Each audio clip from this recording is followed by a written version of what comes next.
Published 0257 EDT, the 3rd of October 2017. Updated 0257 EDT, the 3rd of October 2017. Excolleagues and best friends Andy Jeffries, 28, and Ben Muller, 33, founded Dock Bay after identifying a gap in the market for travel towels. Following numerous beach jaunts on their travels, they struggled to find any that were light, compact and could dry quickly. Fresh from their successful appearance on BBC's Dragon's Den, which resulted in a £75,000 investment from Deborah Meaden, the entrepreneur spoke to This Is Money about the experience and what's next for the business.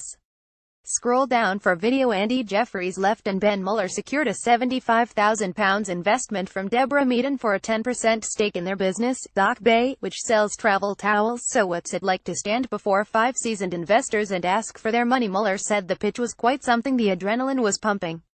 We were a little flustered at first, but the nerves settled when we got into the groove.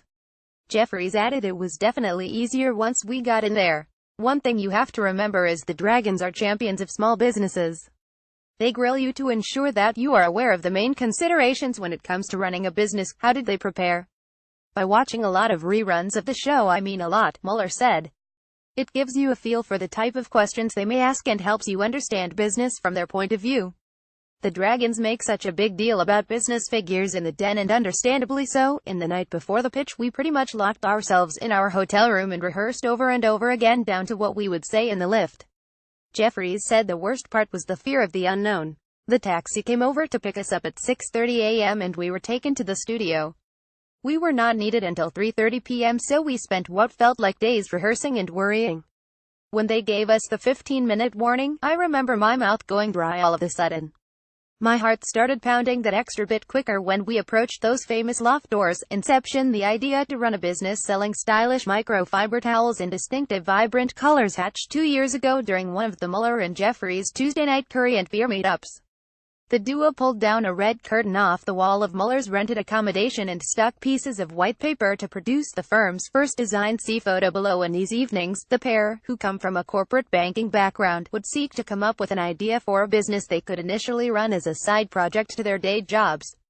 On one fateful evening, after settling on the Travel Towel 2.0 concept and having indulged in perhaps a tipple too many, the pair pulled a red curtain off the wall in the living room of Muller's rented flat and stuck pieces of white paper to it.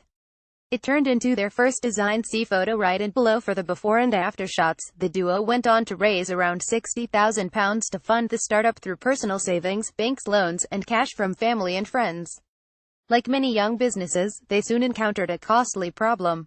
The initial batch of products did not meet their high standards.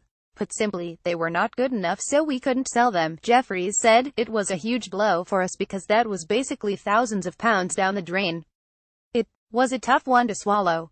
The towels sold by Dock Bay are designed to be lighter, more compact and dry quicker than conventional travel towels according to the co-founders, but they picked themselves up and dusted themselves off and came up with a plan and quickly sought investment to propel their business onto the next level. They attempted to raise cash through a Kickstarter campaign but failed to hit their target of raising £10,000 in 30 days.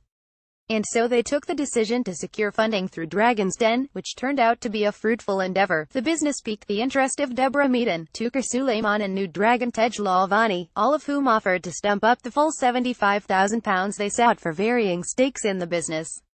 The Dragons were particularly impressed by the £1.1 million turnover and £330,000 net profit the business achieved in its first full financial year of trading. The pair opted to accept Meaden's offer for a 10% equity stake in the business, despite having to relinquish an extra 5% stake than what they were initially willing to give away. Muller said, I remember feeling warm and sweaty after agreeing the deal. We went in with a positive attitude and thankfully, came out with a positive result. So what's next? Since joining forces with Meaden, the company has made its first full-time hire and turned over in £1.1 million in the first 5 months of this financial year, matching last year's total for the full 12 months. The business partners plan to use a chunk of the investment for marketing to develop a greater online presence in a bid to bolster sales. The founders originally attempted to raise cash for the business through a Kickstarter campaign, but they failed to hit their target of raising £10,000 in 30 days. They now run the online business from opposite sides of the world, with Jeffries based in London and Muller based in Sydney. Jeffries said, we are in constant communication and not just to talk about work, so it isn't an issue. We pretty much sing from the same hymn sheet, but we make sure to contact each other before making major business decisions. What's it like working with a friend? Mueller said you often hear people saying that friends fall out when they start a business together. Thankfully, this has not been the case with Andy and I. It is daunting to start something on your own, and even if you find success riding solo, it wouldn't be as satisfying if you didn't have anyone to share it with. Jeffries and Mueller continue to revel in their success, and we are excited to be working with Deborah. She will help us scale the business quicker than what we could have achieved by ourselves by taking advantage of her extensive knowledge in business and her network of contacts, said Jeffries. The future is looking good. Meaden told This Is Money, to be honest, when they first started talking about the business and how it's all about developing a new type of towel, I remember thinking that it wouldn't be an investment for me. But they turned it around with their enthusiast pitch, and their business figures suggested the company was in a good place. She has also said these are not just towels, they are disruptive towels. Doing what towels have done for years, only faster, lighter, more compact. It's the best kind of business. Take a product everyone knows and uses and make it better. I could also see the business was in exactly the right hands. Not only do they know their stuff, but they are their product, so their authenticity shines through. I was very pleased when they accepted my offer. Meaden added, one thing that impressed me about the guys is after the show, they asked to arrange a phone call to talk things over to ensure that we were all on the same wavelength as to what we expected from each other. That is a sensible thing to do. It is easy to get swept away by the initially feeling of euphoria that comes when you secure an investment, but it is important to pause and consider whether both sides are making the right decision.